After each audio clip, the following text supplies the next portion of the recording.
ignored.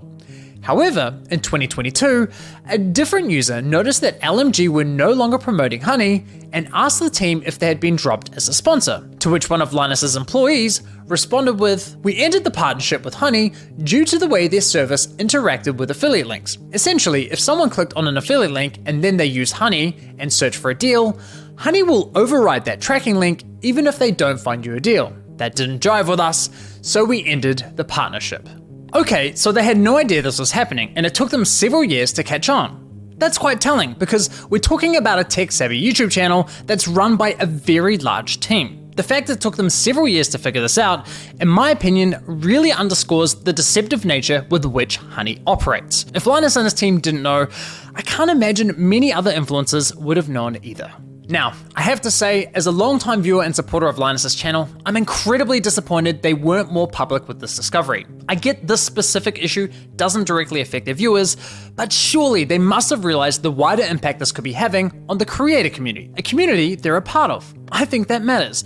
And it's not as though they only promoted Honey once or twice. They did approximately 160 sponsored segments, all of which remain live on YouTube. Those videos have accumulated around 194 million views. According to my data, that makes Linus's company LMG the third largest promoter of Honey on YouTube. So yeah, in my opinion, they should have made more noise about this.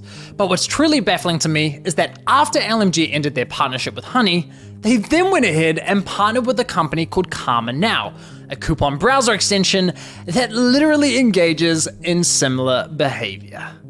Now, I did reach out to LMG about this situation, and I'll be honest, their response was not to my satisfaction. They didn't address the majority of my questions, however, they did at least provide some important context about their dealings with Honey. LMG stated that as soon as these issues with Honey were brought to us, we tried to work with them to remedy them. After a few calls, we were informed that they weren't willing to change, so we stopped working with them across all channels. So let me get this straight. One of Honey's biggest promoters goes to them and says, "Hey, can you please stop overriding our affiliate links?" And Honey effectively goes, "Nah, not happening." Assuming I've got that correct, and if true, that just goes to show what little regard Honey has not only for content creators, but also their partners. Now, as for LMG's less than ideal response, I did press Linus's team to address the rest of my questions, but never heard back from them. But it's time to shift gears, because unfortunately, this scam runs much deeper than stolen affiliate commissions. It's time we talk about how Honey used these influencers to sell you a complete lie. How they sold you a product that was doing the opposite of what they promised. You see, as I was testing Honey across different stores, I was encountering a reoccurring issue.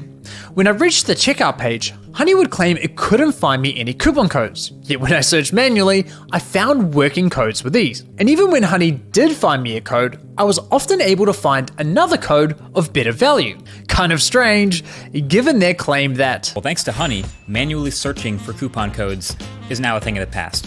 Another oddity was that Honey would often only find me Honey branded coupon codes, such as Honey 5 or Honey 10. Why would a store only have Honey branded coupon codes?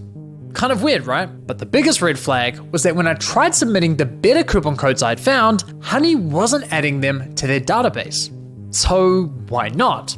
Well, eventually I figured out what was going on. It turns out that one of the key benefits for stores partnering with Honey is that they are given full control over which coupon codes go live on the platform, if any at all. I discovered this while listening to a podcast produced by Honey, which appears to be aimed at attracting new businesses to joining their platform. In this podcast, an employee from the Australian clothing store, Princess Polly, discusses the benefits of partnering with Honey.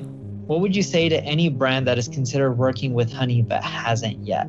I would say missing out on converting customers. Like I said before, Gen Z is super discount savvy. You can't ignore the fact that they will hunt for like discount codes and they might find a better deal. With Honey, you can also control the discount code percentage, which means like they will potentially find a higher discount code on the internet. It literally lets you control like the customer journey.